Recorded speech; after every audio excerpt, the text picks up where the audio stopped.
This is Ty. Hi. Today's discussion is on what? Gender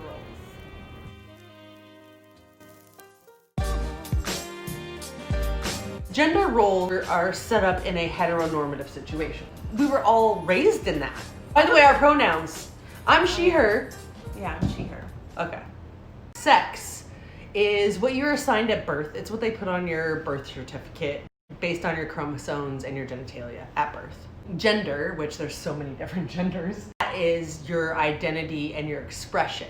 So it doesn't matter what your sex at birth was, but now you can represent whatever you want. And then of course there's orientation, which is who you're attracted to. There's a bunch of different those ones now as well. I used to consider myself pansexual. Like, gender didn't really play a role in my attraction to people, which literally that's what pansexuality means. I just never felt that connected to the term pansexual. But I always felt connected to the term bisexual. So maybe that's some internalized homophobia. I don't know. I agree with you because I've always considered myself to be a lesbian. Really, in the last 3 years, that has really been challenged. Yeah. That label's been challenged for me. You know, I'm up in my 40s. I just turned 28. And we're kind of bringing two different perspectives, yet we're both raised in the same society that everybody else is. We are told, you are a female based on your genitalia. So then you are raised as such. You should like pink. You will do the cleaning and the cooking and the whatever. Like that bullshit, right? Has it progressed? Absolutely. But not enough.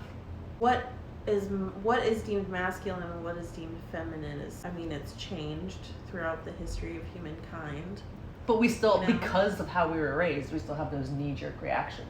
Yeah. Like this place in Sweden where there aren't gender biased at all. They don't do pink and blue. They don't do any of that. And they have a non-binary pronoun. Yeah, it's hen. And they actually talked to this couple that were non-binary who had some kids, and they're raising them without gender. So it's so interesting and fascinating, and it was like a peek into the future. I've noticed even more in the community, expect all masculine women to take on male gender norms. Yes. Yeah. Absolutely. In fact, we're definitely going to discuss that more because it's directly affected me, and it still does to this day, just because of how I look, just like how when feminine women have to deal with how they look. People base things automatically. What does moving away from those gender norms, labels look like or feel like for the two of you individually? It's been interesting to explore queer relationship dynamics because I feel like I can take on a more dominant role sometimes. But yeah, like, we can get into that shit too. It shouldn't be assumed that I'm a top though, just because of how I look. Yeah. That's kind of the point. My first relationship was with a more masculine woman, I would say. I was definitely the top in that relationship. And for me, where labels were so important to define who we were because we were marginalized, and we still are in some ways, obviously, but things are so much different now. And this, in my opinion, gives me freedom to explore what my labels might be. Not that I had to put myself into this certain box, because if I didn't, I wasn't gay enough. Just, it's the same thing. It's that gender role assumption. Just because I look more masculine, then that means I'm the top. Yes. In my experience, like, who's gonna go first? Like, it's tag, you're it, you know. My first girlfriend in college for like a year and a half or something. And then I only dated cis men for about 5-6 years. And then when I moved to Portland, I started trying to see what dating women is like. And I found that there's toxic masculinity everywhere. And I didn't think that a woman could make me feel like a man made me feel on dates. But I've definitely been on dates with masculine and feminine women where I left feeling like used, discarded. But because they're women? Yeah, I made an assumption because they're women, like they wouldn't treat me that way. But okay, so as a feminine woman, do people, because you're passing, do people know that you're gay? That's what's nice about dating women in general. Butch women are hot, but I feel like it's not said, enough. There's something provocative and like punk about living outside of the patriarchal circle. As a feminine queer woman, it's nice having that identifier to sit in my queerness when I'm with you. Yeah, because if we go out, people are going to, because of how I look, well, they're gay. Yeah. Like, are you out at work? Because I am out at work as soon as I start there. The moment I go into an interview, I'm out at work. I don't know if I'm out at work. If I'm asked, I'm not gonna lie. Okay. How do you feel about that? I have these weekly calls with my boss. Asks like what I did over the weekend, and I usually make shit up because I can't tell her like, yeah, I spent the whole weekend fucking both my girlfriends. Or like, I spent the weekend being gay as fuck. I often deal with coworkers thinking they can ask very invasive questions as soon as they find out I'm queer. Oh my God, yes. Yeah. I get there's a whole gamut of things, especially based on, again, how I look, that because I'm more masculine and centered that I'm supposed to approach people and whatnot. And if I don't, there's straight women that I work with that'll be like, why haven't you approached me? Oh my God. As a gauge for Yeah. attractiveness. Yes. I mean, I don't know. Can't be in their heads. Maybe they're just curious. True or false? If you are butch, you don't wear a dress. Here's where we need to separate our attachment of the label of masculine and feminine to things. Yes. It's a construct. Masculinity has no gender, Uh-huh. and neither does femininity. And butches are on the outskirts. Well, we are still marginalized, Yeah. just like super feminine women are. Yeah. It's a different kind. Yeah. Because anybody who's bisexual or feminine, you're not gay enough. I've been made to feel that, I'm not gay enough. See, that has been a thing for so freaking long. The marginalization within the initials. It's gotta stop. It's really heavy here in Portland. That's my issue with the femme queer community. Just because I'm in a cis-het seeming relationship, I'm not a valid queer in a lot of femme gay eyes. Absolutely. Yeah. And a lot of gay eyes, not even femme gay eyes. Yeah. My main struggle with that comes from my family. Like, they don't take my queerness seriously. Like, always just brush it off as a phase. The phase. Can I just say that language changes so rapidly, especially now with technology and stuff. Yeah. It feels like a constant, like you just have to keep learning, right? Which is, there's nothing wrong with that. That's how society should be. Can we stop shaming people when they make an honest mistake? Yeah, that's what this is supposed to be about. This is you're allowed to be ignorant here. Yeah. Because that's the point. How are you going to learn? Otherwise, if you can't have a free discussion about it, how are you going to learn? Yeah. My old roommate, in her painting class, she misgendered her professor.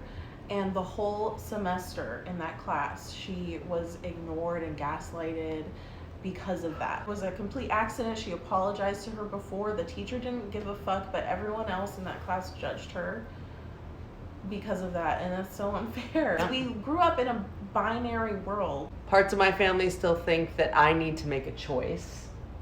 That's crazy, yeah. Within gay relationships, there is a lot of domestic violence, and it doesn't get talked about it. And it does have gender bias associated with it. Whoever is the more dominant person is automatically the abuser in any situation if there's any abuse in it. Do you feel safe to call the police? Like in general, like if you did have an issue with somebody. Yeah. Okay. Yeah, I think so.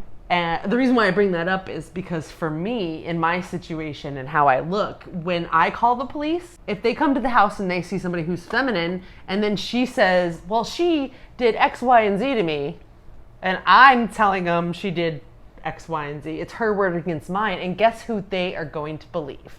Her. Yeah, her. Did she screw up and yell while they were still there and didn't know? Yes. And that's why she got arrested.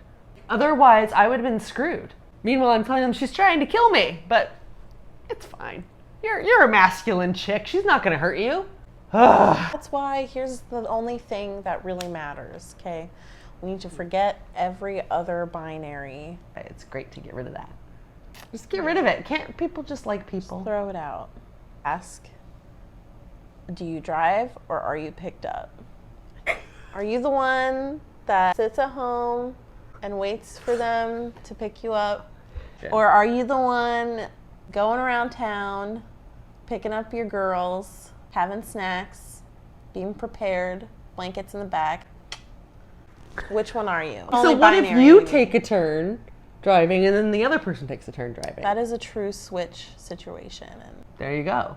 So you're saying that instead of doing binaries on gender, we should do Behavior. binaries on who drives.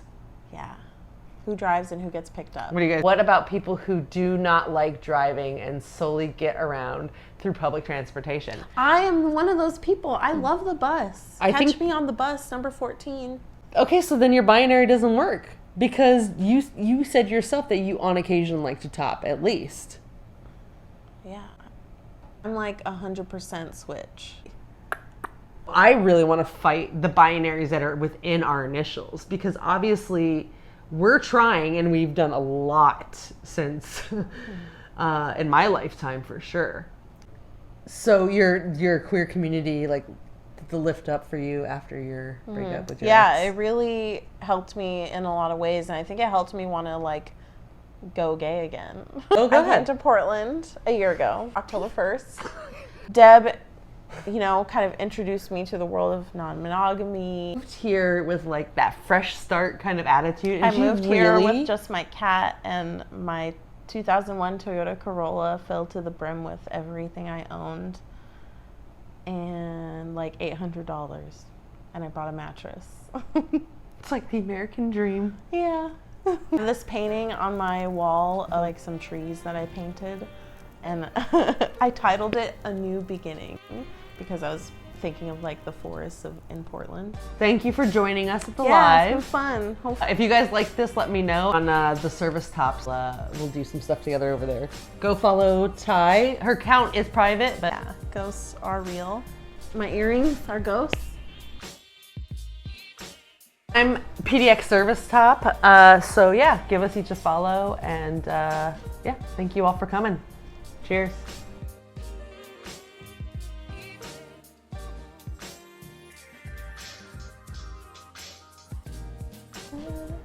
I should ask you another gay question.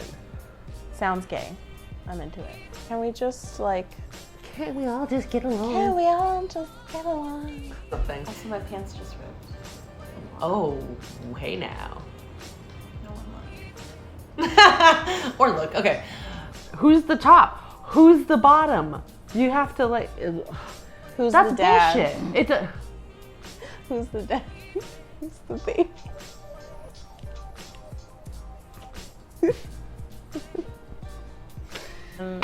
It was a very good date.